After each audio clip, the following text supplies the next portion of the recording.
It's on. It's on, we're good. Okay. Well, it's definitely time. Okay. I would like to call the July 23rd, 2014 meeting of the Greensburg Redevelopment Commission to order. If everyone would rise for the Pledge of Allegiance, please. Thank you. I pledge allegiance to the flag of the United States of America and to the republic for which it stands, one nation, under God, indivisible, with liberty and justice for all. Thank you. All right, in Vietta's absence, Adam, can you take roll? Yes. Shannon McLeod. Present. McLeod, I'm sorry. It's McLeod. McLeod, that's McLeod. Yes, it is. Darrell Poland. Here. Rick Viette. Here. Adam Winslow. Here. And Dave Weigel. I wasn't sure if I need to call you. I'm sorry. Dave Weigel. Viette McKenzie is absent. All right, did everybody have an opportunity to review the June minutes? I believe Vietta sent those out electronically, and I know I normally send them with the agenda, but my email server crashed the last few weeks, and I hadn't got it transferred over to the hard drive, so. But I like to send them with the agenda, but I think everybody had an opportunity to review. Make a motion, we approve the minutes as submitted electronically. Second. All in favor? Aye. Any opposed? June minutes are approved then. Get those. All right. Veterans Way project updates. All right, the first thing, last month, as you all know, we opened bids on the phase 1 of the Veterans Way project. We had 3 bidders, I believe, on the project, and we took those bids under advisement. I believe the attorney looked over them to make sure that everything was signed and sealed and executed in each of their packets, and then the engineers took a look at them to make sure that all of the numbers were correct. So tonight we have a recommendation from the engineer. American Construction Point has provided us with a recommendation letter and a certified bid tab. Gary, since they're not here this evening, do you want to just review that to the I extent? can get up and read the letter if you want to the board. Why don't you read the letter and then just give us the amount that we have, because I know we had some alternates in there and options, so what they're recommending for us to move forward with.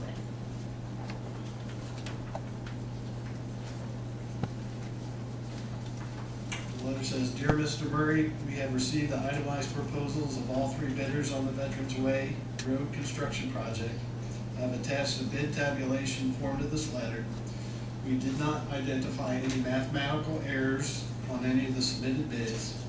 The bids listed on the proposals match the totals of the itemized proposals. It is our determination the official bids are unchanged from the unofficial bid results. Dave O'Mara Contractors remains the low bidder. Based on a review of the suppliers and subcontractors list, it appears all bidders have met the requirements to perform more than 50% of the work under their own forces. All 3 bidders plan completing storm sewer, earthwork, grading, asphalt paving, water main, and sanitary sewer installation, and the lift station work under their own forces. Those items alone constitute more than 50% of the proposed work per the itemized proposal. Per the contract documents, the prime contractor needs to complete in excess of 50% of the work. Each bid package has included a minimum of 5% of the contract bid price to be contracted to disadvantaged business enterprises in accordance with the contract documents. Based on our engineering review of the bids, Milestone, Dave O'Mara, and John Jurgensen have met the requirements for the submittal of bid documents on the Veterans Way project. It is our engineering opinion that Dave O'Mara Contractor, Inc. has submitted the lowest responsive bid. In addition, based on the list of bidder experience on past projects submitted with the bid, it appears Dave O'Mara Contractor, Inc. should be considered a responsible bidder.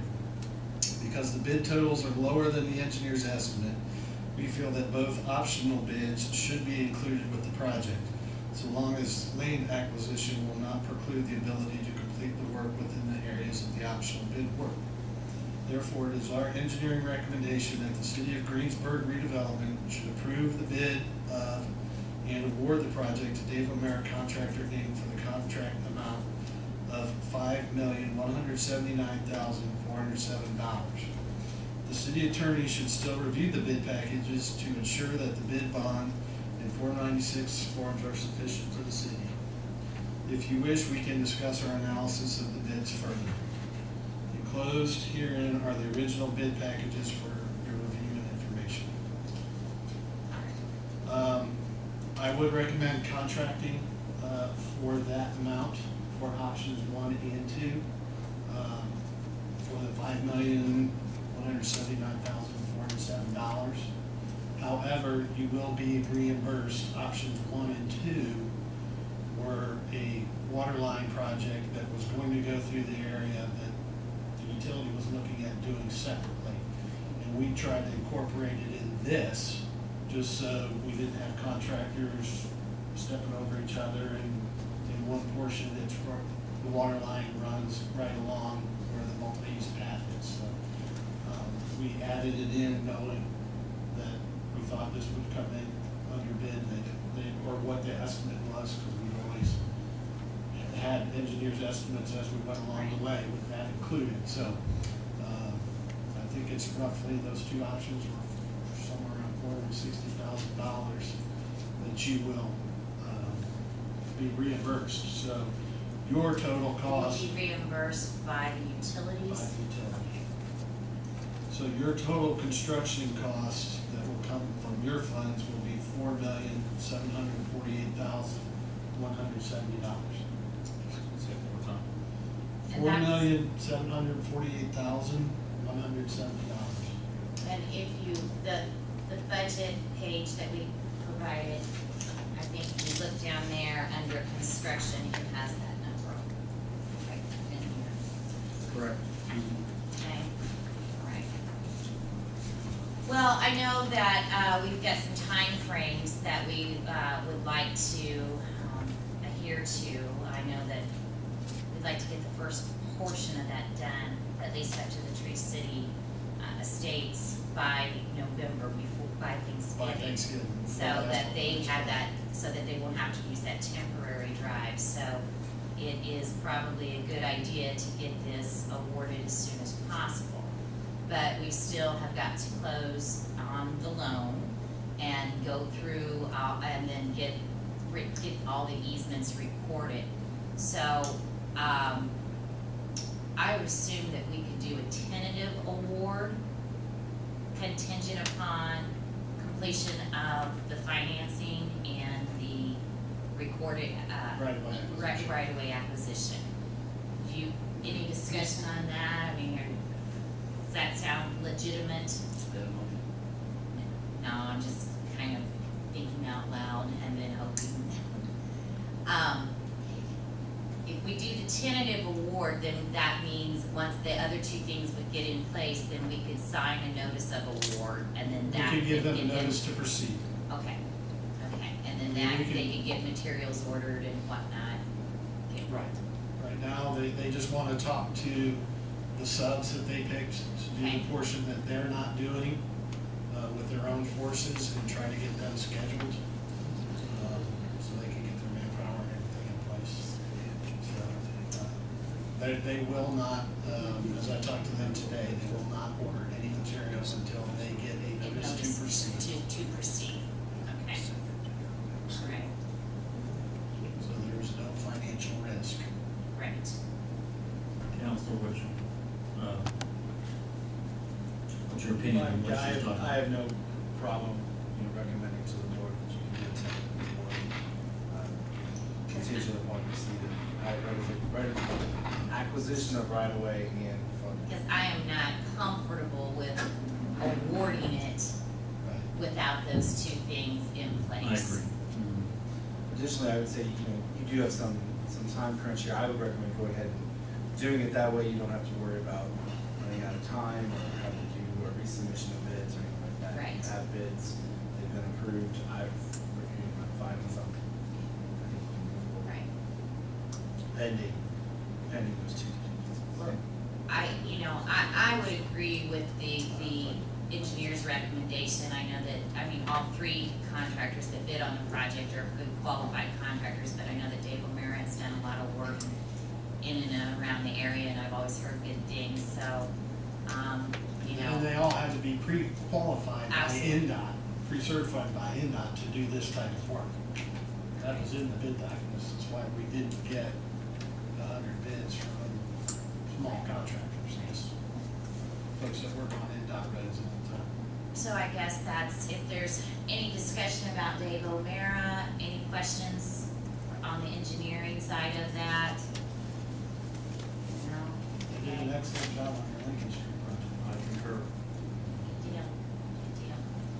All right, well then, I guess we do need to make a motion as far as if you're comfortable with that, moving ahead with tentative award contingent upon financing and acquisition completion. Can I make a motion? She's really asking, she's entertaining. the motion. Yes, I'm Someone else wanna entertaining make the it. motion? I'm really not loud. The preference would be someone else. So moved. Second. Any discussion? All in favor? Opposed? All right. Okay, so we've made a tentative award, and now we need to find out how we stand as far as getting the money to pay for this and move on. Take a couple of minutes to go through this financial plan. That sounds great. Passing on a report. It's several pages long. And just like I learned in accounting school, that anything that you can present in one page is better presented in 6 pages.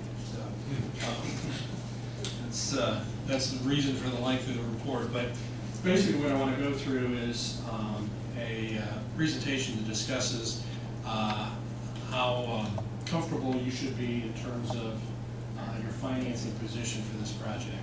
And as you know, the security for the borrowing that you're going to enter into is the TIF revenue being generated from the State Road 3 corridor TIF area, and only that pledge. There's no property tax commitment or any other revenue committed from the city to pay back this loan.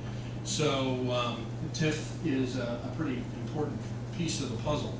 The first couple of pages kind of lay out what we can estimate the TIF revenue to be from the allocation area. And the reason there's two schedules there is that there's an original area and then there's an expanded area. And so there's dollars coming in from each. But those are more supporting schedules. If you drop back to page 4, what we can see is what the annual income is expected to be from those two areas combined. And over the next couple of years, it's just under $1 million. And for the 15 years past that, there's a little more than $1 million. And then it drops back to around $387,000 after that. The reason it drops back is there's a sunset date in your allocation areas, and since the first original area is a little older than the expanded area, it's going to actually stop generating revenue in 2030.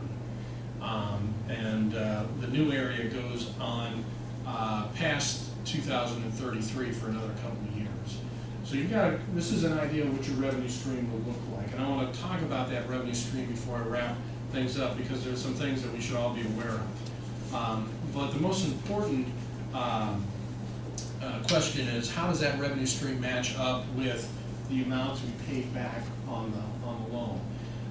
So let's flip over to page 5 for a second and talk about this loan arrangement. Rick's going to talk about the legal process of securing that, but you've got a commitment from the local bank that I'm going to start off by saying is a very, very nice loan package for a number of reasons. One is the interest rate. They're committing to a fixed 3.27% on your loan for a 20-year period. And for a 20-year borrowing on a loan that's secured purely from TIF, that is a very good interest rate. The other terms that they're offering that are not typical and to your advantage is they're committing to loan you $9.5 million. And they are not expecting you to take that $9.5 million at one time. You have the ability to draw that loan down as you need it, and they're keeping that option open for about 4 years. And so they recognize that these projects are going to take a little bit of time, may take a little bit of time to put all the parties together, particularly since you've got federal money in the mix as well. They're keeping that door open to you to draw these dollars down. And why is that important to you? Even though 3.27% is a very good interest rate, in a typical loan, when you draw that all at once, you have those funds in your hand. In the good old days, you used to be able to take those dollars and put them in the bank and actually earn a little positive interest on it. Well, today, you might as well be burying it in the backyard. Your ability to earn interest on that is far less than 3.27%. So there's a carrying cost there. With this package, there is no carrying cost. You draw as you need it.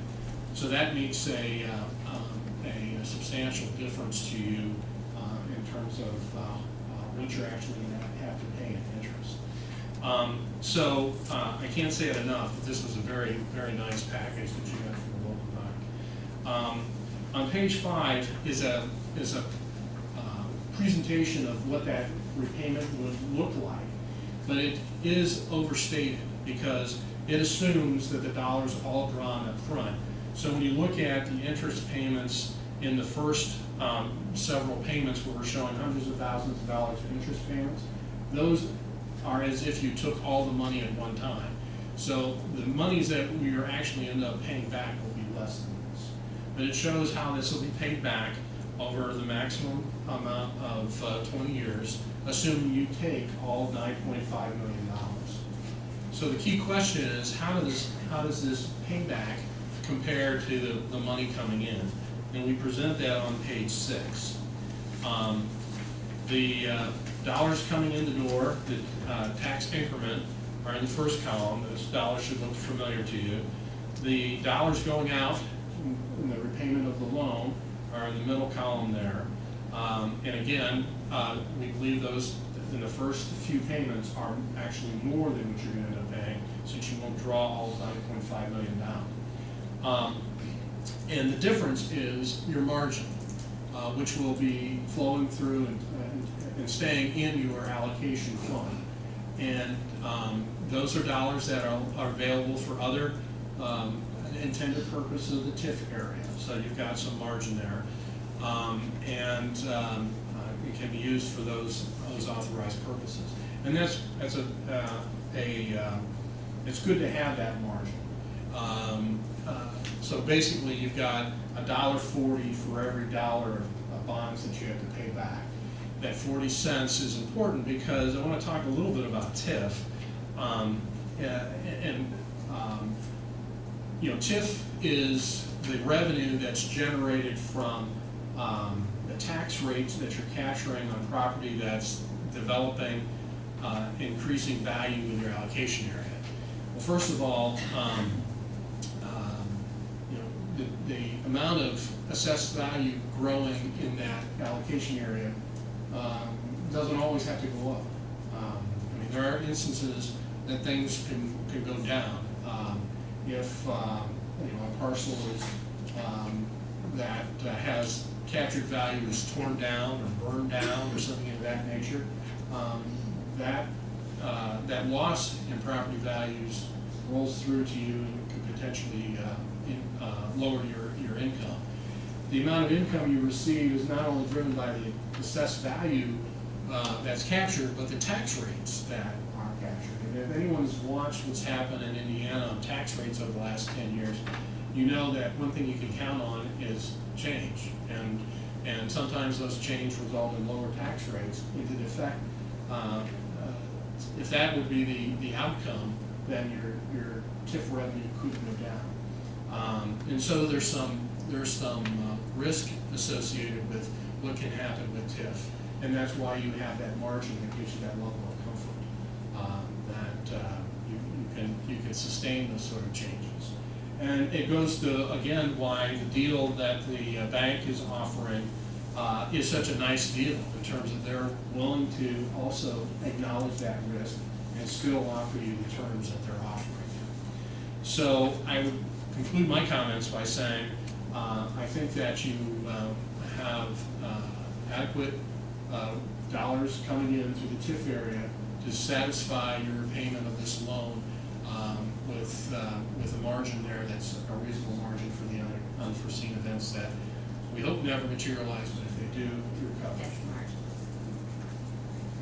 How does that compare with other communities you do?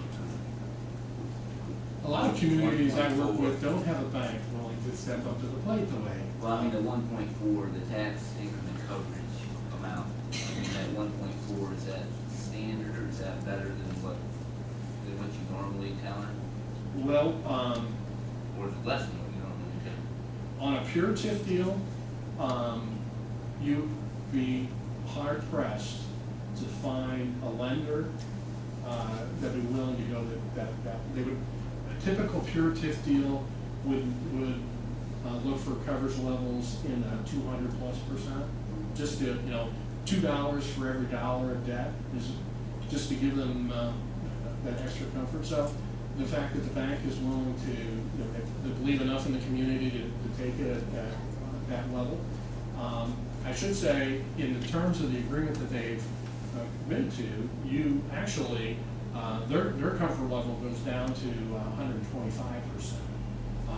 And so you have even So we have even more margin. written margin there. And so, but to answer your question, with a pure TIF deal, 1.4 is pretty aggressive. And the 1.4 is based on the current assessed values, so with the new improvements, those assessed values should grow further. My comfort level is just though maybe there is no improvement, so I would like to be comfortable with knowing that what we're currently generating is. As Rick's mentioned, part of the reasons you do improvements is to entice development, and Yeah, I was focusing on the I negative. really do but hope you that can't. happens, I really do, but if Sure. it does not, I'm still comfortable with what we've got, even if there is no development at all Right. before the project is done and paid for. I have that question. Thank you. Does anybody have any questions for John? I think it's a very clear report, and I'd like, just for the audio, that was John Julian with Umball and Associates, who is our financial advisor on the project. Thank you. Thank you. Thank you. All right, now we have Rick Hall with Barnes and Hornberg, who is our barn counsel on the project. And lead us through how we need to go about this. Sure, thank you. The Redevelopment Commission is the body that's primarily charged with spending TIF. Also is the body that primarily approves the borrowing, the issuance of bonds. So this evening before you have a resolution that accomplishes that. Before I get into the details of that, let me just explain the process from here on out. Assuming the Redevelopment Commission acts this evening and approves the bond resolution, then the City Council also has to approve the bonds, and we would take that before them on August 4th at their meeting. And then after that, we would set a closing date with main source, and we'll have closing documents that will have to be circulated and signed off by the bank. But there won't be a need for any further public meetings. So we would shoot for the week of August 11th to close. And at that point in time, then you would have in place this ability to draw down for the construction costs as they come in, or to reimburse yourself for preliminary expenses that you may have already incurred today. The resolution before you is quite lengthy, but it sets forth all the terms with respect to the bonds, including the form of the bonds themselves. So I will summarize for you what those are. Is John described the commitment that's been provided by MainSource. All those terms are within the parameters that are set forth in your resolution this evening. It allows for bonds to be issued up to $9.5 million. It provides for an interest rate up to 4%. In this case, it's going to be 3.27%. It provides for a term to up to 20 years, and that's the term for the MainSource commitment. And again, provides for this drawdown concept where you don't have to have all the bond proceeds right at closing, which is really a nice advantage, so that it really reduces your interest costs. And the ability and the flexibility is John described, to make those draws all the way up to August 1st, 2019. I did want to emphasize one point. It's not good if you have your lawyer as your optimist. So I will go to the negative as well. And I want to particularly draw your attention to page 9 of the bond resolution. And this sets forth the form of bond itself. And one very key term is in all capital letters near the bottom of the page there. And what it says is that this bond does not constitute a corporate obligation or indebtedness of the city of Greensburg. This bond is a limited and special obligation of the district and is payable only out of the tax increment deposited in the allocation fund established by the district for the allocation area. So what that means is if these TIF revenues, for whatever reason, do not materialize, assessed values plummet, and there's not enough revenue to cover the debt service, notwithstanding the 140% coverage. There's no other funds of the city that are at stake. In other words, the bondholder could not force the city to levy a property tax to pay this debt. It's only from the TIF revenues that are collected from that area. And that's a very good provision of the bond. I'd be happy to answer any questions. Well, I don't know necessarily if the board has any, but would this be the opportunity then maybe to close this portion of our regular meeting and then open a public hearing? Yes, that's another provision of this resolution is you actually appropriate the $9.5 million, and that requires a public hearing on that appropriation. All right. Can I have a motion to, hold, tentatively adjourn, or Moving to close. moving to close, and then we'll just, Public meeting. okay, Close the regular meeting. I move to close the So, Okay. All in favor? Aye. All right. Meeting is closed, and we now will open the July 23rd, 2014 public hearing of the City of Greensburg's Redevelopment Commission to answer any questions or concerns the public may have in regards to passing the resolution on the $9.5 million.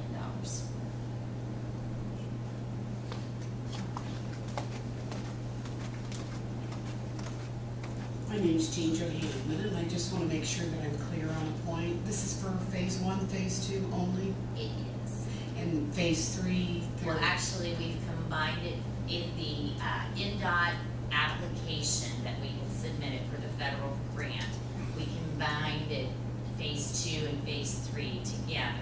So really, we've only got a phase 1 and a phase 2 now, so that this financing will take care of our local portion on the one, from the start to where we want it to finish. That's what I wanted to know. Thank you. Okay.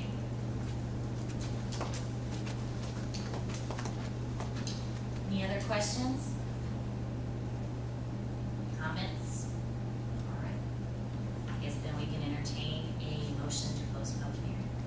moved. Second. All in favor? Aye. All right. Now, we will reopen the regular scheduled meeting of the TIF Redevelopment Commission, the July 23rd, and I'm opening it up back up. So moved. Second. I don't think there was on that. I open the meeting, so now we can continue on with the actual steps of passing whatever we need to do, and so Rick, lead us back through and let us Sure. know what we need to do. Is there a resolution number for this?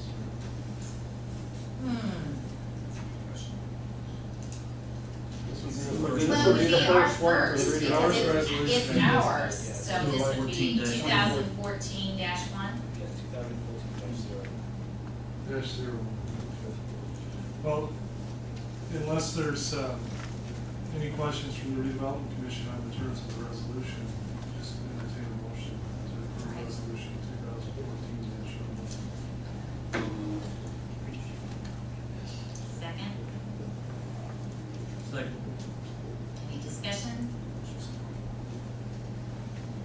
All in favor? Aye. Resolution adopted and passed. Now goes to the city council on 8/4. Do you want me to sign your copy that you'll be taking to the city council? It'd be And great if, Very why favorable. don't you sign, you have 2 signed copies, I think that one one for your for us record and, and one for. okay, I've got a copy here and then, let's use yours just in case.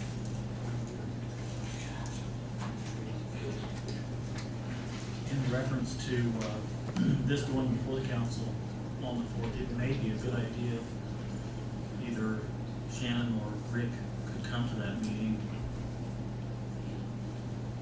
to answer the questions or do some explanations, I think explain. We nominate Shannon. I don't have any problem. Second. No problem with that, I'll take care of that. August 4th. And also want to say we appreciate All right. Absolutely. the diligence that the gentleman have done. And we appreciate being sourced too. Absolutely. Well, we wanted to, amazing. Really did a great service.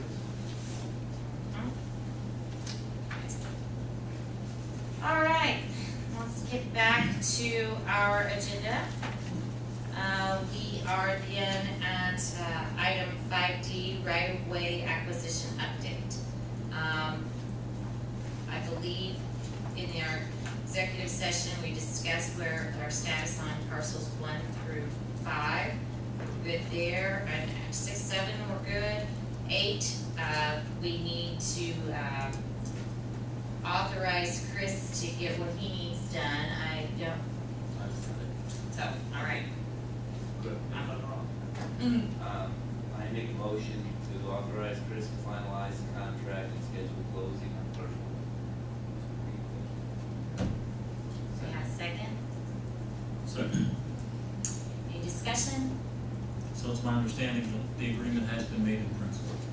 The agreement, yes, the agreement has been made in principle, and we have exchanged a couple drafts of the purchase agreement. I believe that the terms are substantially complete, with a couple of i's to dot, t's to cross, et cetera. But I have no problem recommending, and I believe that we will be able to schedule a closing, preferably before your August 11th date of deal fund. Very good. All right, all in favor? Aye. All right, Chris, go ahead and wrap that up. Yes, ma'am. Okay, and then we have, on regarding parcel number 10, 9 and 10, we need to take some action on that as well. Is anybody, Yeah, I'll make a motion, we have to authorize the city attorney Gary Murray to negotiate up to the appraised value. that's city engineer. City attorney. So the motion is to let Gary negotiate Up up to to the appraised appraised value. value. Second. Any discussion? All in favor? Opposed? All right, Gary, do what you need to. Yes, ma'am.